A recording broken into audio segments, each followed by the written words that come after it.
Hi, I'm Coach Corey Wayne, and this is my video coaching newsletter. And the topic of today's newsletter is going to be the cure for being confused by women. Well, I've got 4 emails I'm going to go through with you today. The first 3 are obviously, you guessed it, 3 guys that are confused by women.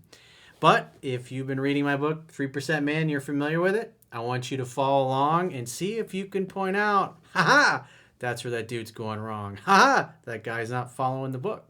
And the fourth is a success story from a guy that I did a phone session with about 4 years ago. And it's really cool because he gives an update on what's happened in the last 4 years since I talked with him. So the idea is, hopefully, if you follow the things I teach and how to be a 3% man, which you can read for free at understandingrelationships.com, all you got to do is subscribe to the email newsletter. It's the first thing that you're going to see on any page, whether you're on a mobile device or a desktop or a laptop. So with that said, I got a quote I wrote in this particular topic, which is kind of the theme for what you're going to see in these first 3 emails, to kind of see where it's just interesting. You'll notice, I'm giving you a little tip ahead of time, that these guys are kind of bullshitting themselves. Like, one of them even believes he's following the book, but yet when you look at the actions and what he's actually doing, it's pretty obvious that he's not really doing it. And so us guys, remember, we often have a hard time admitting when we're fucking up or doing something wrong. But there's also the whole idea behind the book is that 3% Man, it helps you find a good woman, because good, normal, healthy, mentally stable women will respond really well to it. Women that are fucking lunatics and liars and insecure and just absolute trash that you don't want to date or be around, they're not going to respond well to it. So it's going to bring out the worst and the worst really fast. And the good women, you're going to see really good responses. And there's some of these guys here are dealing with women that are lying, but the fact that their interest is really high in these women is just blinding them to the fact that they kind of made a bad choice. I think Doc Glove originally said, you can't make good wine from bad grapes, which I think is a great phrase, and it's true. And some of these guys are trying to make good wine from bad grapes. So with that said, let's go through this quote, and then we'll jump into the first guy's email. Quote says, women like men who are strong and confident and certain of what they bring to the table. They don't like weak, groveling, approval-seeking beta males who are too afraid to stand up for themselves or to them. They want men who will hold them accountable, that they can respect and admire, and who will call them out on their BS. They want men who are trustworthy, dependable, real, and authentic. Part of standing up for yourself is being real, calling people out and their bullshit, which I regularly do in my videos. Because a good coach is not going to blow sunshine up your ass. He's going to tell you the way it is, whether you like it or not. I'm going to tell you all those unpleasant, uncomfortable things you don't want to hear, but that you need to. They want men who are trustworthy, dependable, real, and authentic. If you let women walk all over you and treat you like a doormat or second-class citizen, they will never love, respect, or want to be with you. High-value men will walk away from women who don't treat them well, even though it pains them to do so. Low-value men will take whatever they can get, and all too often put up with tyrannical women who make their lives a living hell. Now, everybody that's watching this has a dude that they know, and he just gets the shit kicked out of him by his girlfriend or his wife, and and it's sad to see. We all know those guys, and yet you can't reach them. You can't really help them. And so you're going to see these guys are mostly acting kind of like doormats, and that's a big part of their problem. Is no one will ever do or say anything to you that you don't invite them to do. What you allow into your life is what is going to persist and grow. That's why it's so fucking important that you control who is allowed to be in your inner circle. You hang out with flaky people that are not dependable and unreliable, you're going to attract women into your life who are going to be the same way. So with that said, let's go through the first guy's email. He says, hey, Coach, I've followed your work for nearly 2 years. I've read your book numerous times, and I can't figure this girl out. Can you?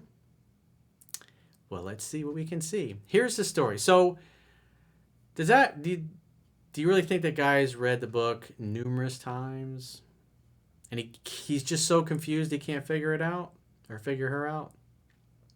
I'd say it's a guy maybe kind of flipped through it, cherry picked videos. He says, I'm 38, make $200,000 a year, $2 million net worth, and definitely on my purpose. She's 23 and she just graduated college. She's very, very, very beautiful, and she turns head everywhere she goes. Anyway, we started dating 8 months ago. He says, I followed your principles exactly. I let her do 70 to 80% of the texting, talking, and pursuing, going on one date a week. Well, ideally, it's that way in the beginning. And if you had read the book 10 to 15 times, you would know that as a woman starts to call and text you more, especially once you've been intimate with each other, she's going to call and text you more and more. And at that point, you really just kind of let it go. I mean, think about it. If you're going out on one date per week, or every week and a half, or say you're really busy and you just, your schedules don't jive. So say you start out once a week, every week and a half, you go out on one date. Things go well. Typically by the second or third date, you end up sleeping with her, because that's pretty much the average, at least in the West. So what happens is that she's going to not want to wait 4 or 5 days or a week, whatever it happens to be, in between the time you hear from her. And she's going to text you things like, hey, I was thinking about you. Hey, the other night was amazing. Really had a great time, whatever it happens to be. And you assume, as the book teaches, that she wants to see you when she reaches out. And now if a woman is already after the second or third week of dating, she's texting you 2 or 3 times, you're going to be seeing each other 2, potentially 3 times, 3, 4 weeks into the process, because she's starting to, it's her idea. As she wants to bond and connect more, and she feels safe and comfortable, especially after you've been intimate, she's going to feel comfortable reaching out. She's going to know what you're up to and what you're doing, because she's thinking about you, because her attraction level is growing. And so that's 70 to 80%. It really should never go over that. The idea is to let her do most, if not all, the calling, texting, and pursuing, because women naturally will do this over time. Especially in a guy that's been with a woman many years, he's focused on taking care of the things he needs to take care of. He's not stopping what he's doing in the middle of the day just to chit-chat about nothing. He's fucking busy. And so it's just to naturally allow a woman to bond and connect. And now when a guy pursues too much, she never has time and space away from him to wonder about him, to think about him, and for that attraction to grow. That's just the way women are made. If you think back to the caveman days, what's the guy doing? He's going out and he's hunting all day, and she's wondering, did he get food for us, or did he become food for the animals that they were hunting? And so obviously when he came home at night, she was excited to see him, because he survived, and then therefore they would survive. And he's tired and worn out, she's going to want to bond and connect, and he's going to want to burn and have a good night's rest with a happy finish. So that's a microcosm. If you're dating somebody for 8 months and you're still doing 20 to 30% of the pursuing, it's too much. He says, after we started one date per week, we increased that to twice a week after about a month. So if it took a month to see each other twice, it doesn't really sound like she was pursuing him. So what does that mean? He's probably calling and texting her too much. The attraction was not growing on her part. And he says, we increased that to twice a week. More than likely, it was probably he increased it, because he really liked this girl. So he was being extra nice to her and trying a little harder than he would with somebody he wasn't that into. He says the sex is out of this world, even spiritual. Sometimes it's like an out-of-body experience, and I'm totally in love with her. So think about that. Who do you think likes who more? It's pretty obvious. He's the guy writing to me, wrote this whole email. 8 months later, he wants a relationship. They're still not seeing each other as much as he wants. Plus, she's smart, funny, optimistic, upbeat, and kind. She's probably the most amazing woman I've ever met. However, for the last 6 months, it hasn't progressed any further, and she's not giving me any signals that she's falling in love with me. I tried pulling back, sometimes waiting 4 to 5 days, waiting for her to text me, and she always does eventually. There's the issue right there in that statement. So that tells me he's pursuing too much and he occasionally backs off and she reaches out. So he's probably too afraid to really back off, and he's just obviously doing too much pursuing. He can't take it because remember, he's in love and he's having a spiritual experience when they're having sex. And she's just thinking, "Oh, that's a great guy. The sex is good. I like seeing him. Not a big deal."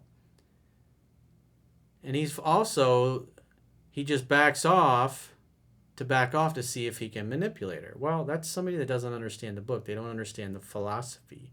It's not about manipulation. It's about understanding the ebb and flow. When to let go a little bit, when to pursue a little bit more. He doesn't understand that. But I think that if she really had strong feelings for me, she'd never go so long without reaching out, don't you think? That is a correct statement. I totally agree with that. The problem is you are not letting her do most of the pursuing. You're still doing way too much. You're still trying to force things because you're in love with this girl and you think it's a spiritual experience. And she seems to treat you like a guy she's cool with seeing once or twice a week. So, in order to fill my other open evenings, I've been dating 4 other women in a steady rotation of 1 night per week each. Even though I'd rather be with the one girl I really like, I know that if I were to force it, she will run away and I'll lose her forever. Well, you're already forcing it too much. If you'd have read the book 10 to 15 times, you would have been able to see that that's what's really going on here. You're trying too much. Obviously, she knows that you like her way more than she likes you. She has all the power. You don't. I read somewhere that love is like a fart. If you force it, then it turns into shit. That's a pretty good analogy. I've never heard that before. What do you suggest? I suggest that in between your dates, just wait to hear from her, even if it's 4 or 5 days. Get together, hang out, have fun, hook up. When she leaves or you drop her off, say, "Hey, call me later." Next time she reaches out, assume she wants to see you, make the next date. You're still doing too much calling, texting, pursuing. What I see a lot of in my phone sessions is guys go right up to that window and because they really like the girl, they're terrified to just hang back and do nothing. And so they never push beyond that fear of, what if I don't hear from her after 3 or 4 days? I mean, it sounds like this guy waiting 4 or 5 days to talk to her is something that doesn't happen very often because it fucking scares him because he's having a spiritual out-of-body experience, having sex. She's cool with not talking after 4 or 5 days. What happens after 4 or 5 days, she really starts to think about him and wonder why she hasn't heard. Her attraction grows. She reaches out. They get together. And he thinks things are awesome. And then he goes right back to over pursuing, and therefore the attraction kind of goes back down. And so it's just probably plodding along at the 60%, 70%, 6 to 7 out of 10. So that's it's not getting anywhere. So you're just doing too much. I would just wait to hear from her, then make the next date when you do. Do I just leave things the way they are and remain patient? Well, I've just addressed that. Or do I rearrange my dating rotation and demote this girl I really like to only 1 night per week? Again, you're thinking about how can I manipulate her to get her to do what I want. What you're not seeing is you're pursuing too much, because if you look at her actions, she's just not feeling it. And you got to be willing to let her go. Just say, hey, well, if she's not that into me, then when she misses me, she'll reach out. And when she does, I'll be excited that she reached out, and I'll be excited to make a date with her. And then when you get together on that date, you'll have more fun. But you can't just wait and then have her respond and then go right back to over pursuing, because then it goes right back to where it was, which is mediocre. So let's go to the second guy's email. It says, "Hi, Corey. Thanks for everything you do. It's so nice where people can go to get good sound advice on relationships. I'm 53 and she is 31. I'm dating a psychologist and is very tough with all her head games she is playing. That's why I got to read 3% Man 10 to 15 times. And I would say, I would qualify that you're dating a psychologist. The reality is, because I've coached hundreds of them over the years, is one of the first things every psychologist always says to me jokingly is, well, do you know why I became a psychologist? Like, I wonder why.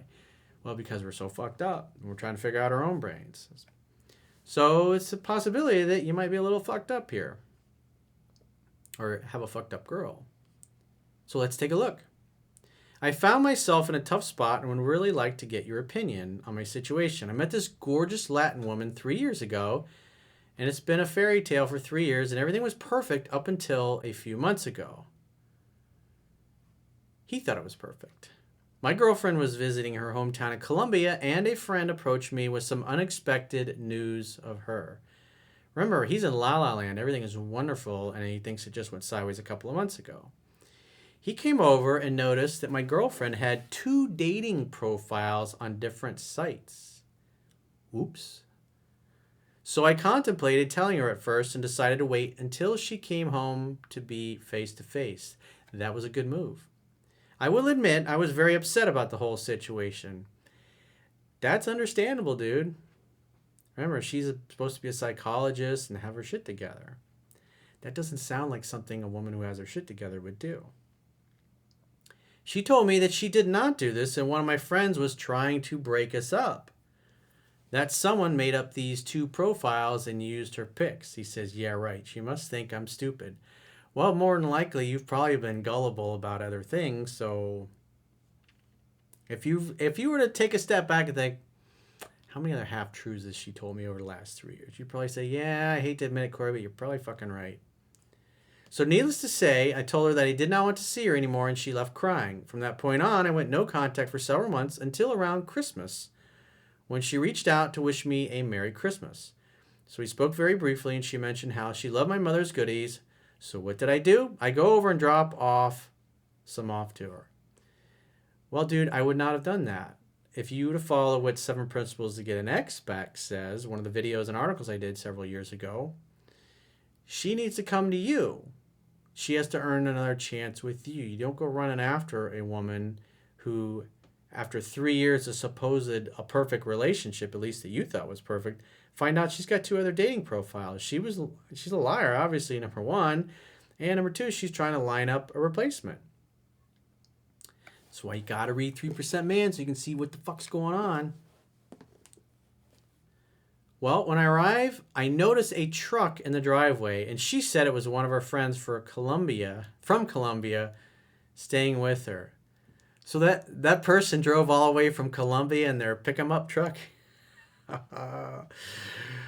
He says, yeah, right. So he knew that was BS. But that's a go. Oh, they drove all the way from Colombia in their truck. Sure. I believe that one. But I delivered my package and left. I immediately went back to no contact for a few more months, and to my surprise, she showed up at my work crying. Probably because whoever the other dude was got tired of her bullshit. And she knew that you were probably going to be a sucker for her sob story and go, okay. But I delivered my package and left. Immediately no contact. She shows up at work crying. I invited her into my office and we spoke for a while. She expressed interest in getting back together, and it happened rather quickly. So for the next months, things were pretty good, but my gut kept saying something was not right. Well, she's obviously lied to you on multiple occasions. You recognize that. You also broke up with her because she was cheating on you and she was lying. So you chasing after her, dropping by goodies and all that stuff, just basically communicated, hey, you'll put up with anything. And on top of that, you'll go right back to being Mr. Nice Guy, being Mr. Doormat. This is the kind of woman you keep as a fuck buddy or a friends with benefits, open relationship until you find a good woman. The 3% Man, my book, it's not gonna turn her into a good woman. It just can't do that. She already had character flaws before you met her. She obviously hasn't changed. But what she does know is that she can pretty much dick you around and you'll be like, thank you, may I have another? She told me she got a new job and she was working long hours. I later found out they were working together and she still works there to this day with him. Here is where my mistake happened. Come on, man. It's good water. Good water. I went by her work one day and then her home. I happened to mention this to her. She became very annoyed. But things are so great. Then I started noticing all the lies about her whereabouts. Ah, you looked behind the curtain and you didn't like what you saw behind the curtain. We still communicate almost daily, meaning he probably reaches out to her almost daily, hoping he's going to change her mind, which again further enables her behavior and says, yeah, you can keep dicking me over and fucking some other guy, but hey, no problem, I still love you. But she has lost respect and trust in me. Well, actually, you should have lost respect and trust in her because she's a fucking liar and a cheater. Now she's very distant, hard to talk with. Again, more seeking your approval, but hey, please talk to me. Hard to talk with. So again, that statement there, I can tell he's pushing too hard. Do you see that? Now she's very distant, hard to talk with, verbally abusive, and seems to be in love with the thought of being negative with me. She's disgusted by you acting like a beta male and allowing her to treat you like a doormat. I mean, she had 2 other dating profiles, and yet you're stopping by her house, you're calling her all the time, and she just enjoys beating up on you, hoping that you'll stand up to her and stop chasing after this girl who's just disrespected you constantly. Through all of this, I'm maintaining my alpha position. Come on, man. Seriously, dude. I can't believe you wrote that. I know it's fucking harsh, but I'm not going to blow sunshine up your ass, dude. It's like, that's not okay. You think you're maintaining your alpha position by driving by this girl's house and calling her all the time, and on top of that, when you call her, she's an ass? If she calls me and acting like, I was like, look, I don't like the way you're talking to me. You're a liar. You've cheated on me. I don't believe anything you say. And if you want another chance with me, then you should bring some wine over and make me a nice home-cooked meal, and I'm happy to listen. But you're not going to talk to me this way. If she starts going, blah, it's like, I'm going to go. Call me when you decide to act mature and actually have some integrity. Otherwise, it was great knowing you. You have a good day, sweetheart. Got nothing but love for you. Click. Every time she calls and Skypes me, the conversation ends with negativity. Well, as 7 principals get an X back, what is the phone for? It's to set dates, to create an opportunity for sex tap, and hang out, to have fun and hook up, not to sit there and be her gay male girlfriend and entertain her while she's flipping through the online dating profiles looking for your replacement. I do my best to lead conversations away and make her laugh, but no way is that happening. I know it still hurts her.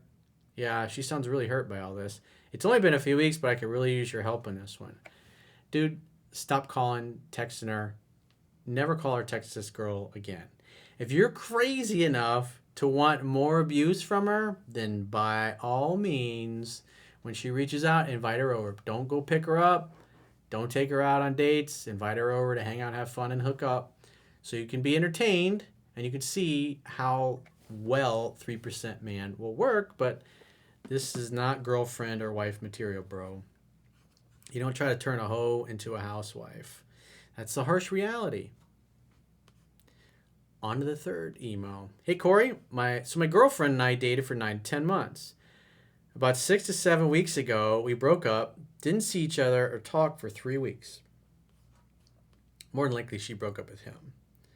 Then, through text, we agreed to meet at a bar or restaurant to talk. Well, if you're the one that got dumped, which more than likely that's what happened, as 7 principals to get an X-Back says, they need to come to you. They fucked it up. They unilaterally changed the terms of your relationship. So if they would like to see you, you're willing to travel to see them, but the furthest distance you're willing to go is to wherever it is in your house, to the front door, to let her in. She ain't willing to come over and make dinner together, you're going to withdraw the offer. I go in extensive detail in 7 principles get an X-Back, so you need to get familiar with that. Because you go meet her out, you're allowing her to set the agenda, you're allowing her to take the lead, and that's why you ended up getting dumped in the first place. She was very well put together and looked like she had spent some time getting ready. As we were talking, she was giving me lots of buying signals. We hugged outside in the parking lot for a good while and gently caressed and showed high amounts of affection. I don't hear anything about any kissy poo, so he's probably too afraid because maybe he's picked a few videos thinking I'm going to game this girl out. I'll just use some strategies I can cherry pick from Corey's videos. I don't need to read that fucking asshole's book. What do I need that for? I'm busy. I don't have time for this. I'll just get a few things from his videos and it'll be fine.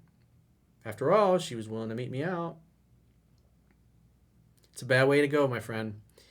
Now listen to what he says next. I didn't want to put any pressure on the meetup by suggesting we get back to the house, or we go back to the house. So we said goodbye and parted ways. See, if you just invited her over to make dinner together, I mean, women know if you're inviting them over for dinner, sex is on the table. When you're meeting them out in neutral ground, dude, you go for the kiss. Your job as a man is to create an opportunity for sex to happen. That is the whole purpose of seduction. Hang out and have fun and hook up. It's not to get into a relationship. It's not to be Mr. Nice Guy. I mean, she dumped you. And now she reaches out, and then you go on this date, and you spend money on her, and then you just hug her. I mean, you were with this chick for 9 to 10 months, dude. It's like you act like a priest or something. Bad way to go. When I got home, I received a text from her that said she loved me, and I texted her back and said it too. Next morning, she was texting me how much she missed me and that meetup and brought back a lot of feelings for her. I suggested we meet up again later in that week, and she agreed. I would say, oh, you missed me? Well, why don't you grab a bottle of wine and come on over? What's your schedule like? I reconfirmed that morning of our date, and she said, yes, let's do it. So you were with this girl for 9 or 10 months. Why would you don't? It's weakness to confirm. When you make plans with your friends, you go, hey, are we still on? Fuck no. I have friends that have integrity, and I date women that have integrity. And if we make plans at a certain day and a certain time, I expect you to be there. And I don't hang out with fucking flaky ass people that say it and show up 2 or 3 hours late. They get booted. The only reason you confirm is that communicates that it's okay to waste your time and that you're used to people wasting your time. And therefore, if you allow people to waste your time, then your time really isn't worth anything. And therefore, that's why you act like a doormat. It's okay to jerk you around because no matter any amount of disrespect, you'll put up with it. That's what you're communicating, dude. And that's not masculine at all. That communicates that you're a low-value man and you have a low opinion of yourself. 1 hour before our date, she texted me that she had to cancel and hasn't been feeling well all day. Aw. I responded back with, oh, okay. I hope you feel better. Is there anything I can do? I got no response, so I called her. It's like, no, she wanted to go out with somebody else. That's obviously what's going on. But let's go through the rest of the email to actually see what happened. When she answered, she played an Oscar-winning performance of well-crafted lies to explain her ills. I bet that was fun. Now you're begging and chasing her. She blows you off, and on top of that, you're calling and texting, and what's going on? I told her, okay, hope you feel better, maybe some other time, and then left to go out on my own and eat the place I had reservations for. That's why you don't make reservations. She's got to make the effort. She's the one that's got to earn you back, not the other way around, dude. You're just glad that she's calling you now. And that's why she's jerking you around. But it gets better. He hadn't had enough abuse, so he's like, thank you, I'll have some more. Thinking of her, I ordered a soup and decided on my way home that I'd take it to her because at the time I really did think she was sick. Come on, man. You knew. It was like, nah, it sounds like bullshit. You knew something was up. You were probably just thinking, I'm going to go.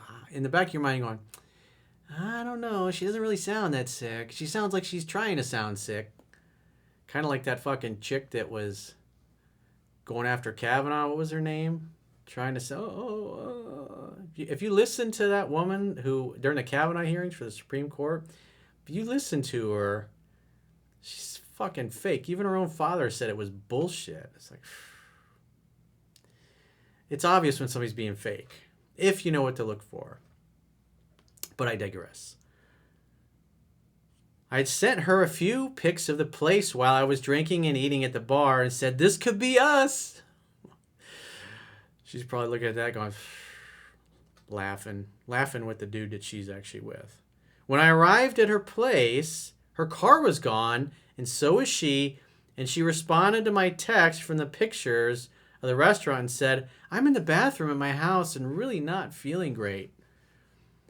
I texted back, that's funny because I'm here at your house right as I'm receiving this text from you, and your car and you are both not here. Lights are all off too. Busted. She wrote back 30 minutes later, I'm a piece of shit. It's fucking savage, man. Thoughts? Check, please. If you're like the last guy, if you're crazy enough to say, well, I'd like to get a taste of that one more time, then what I would do is read 7 Principles to Get an Ex back, invite her to your place to make dinner together, and just say, okay, well, you can make it up for lying to me and blowing me off like that. Invite her over. Hang out, have fun, and hook up. Follow with 7 Principles to Get an Ex back, because when you grovel and you act like a doormat, it's no bueno. So let's go through the 4th and final email, which is actually a pretty short, cool success story. This is how your life could be if you read How to Be a 3% Man. It's free at understandingrelationships.com. Just subscribe. As soon as you hit the subscribe button, poof, you'll be right there reading it on your mobile device or your computer.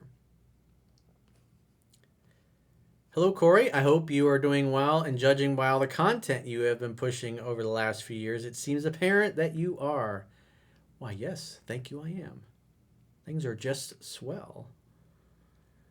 I just wanted to make a short and sweet thank you letter because you have literally changed my life. My name is Bob.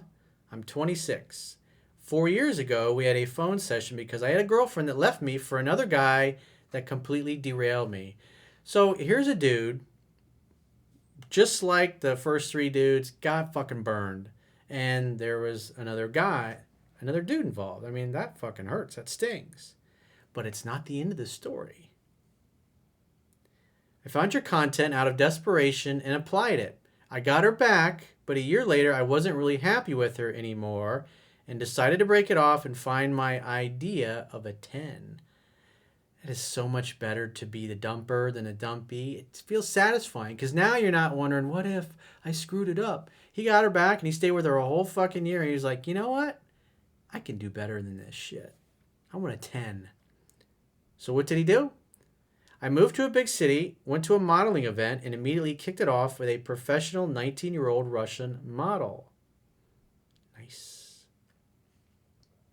Following your dating advice and maintaining a masculine frame, I was able to easily attract and keep her. We had an amazing relationship of 2 years. Then I decided to move on again and date without attachments. I now have multiple young, attractive girlfriends vying for my attention, a position I could have never imagined would be possible, and it's all thanks to you. Doesn't that sound like a much better world to live in, where you've got women competing for your attention and time versus begging a woman just to keep a date with you like these other guys were doing? Sure does to me. Every single time I have a friend going through something, I refer them to you, and some of us even joke around calling you Sensei. Sensei? Fuck, it's been so long. What's the word? Sensei. Somebody will fact check me. Sensei! Sensei.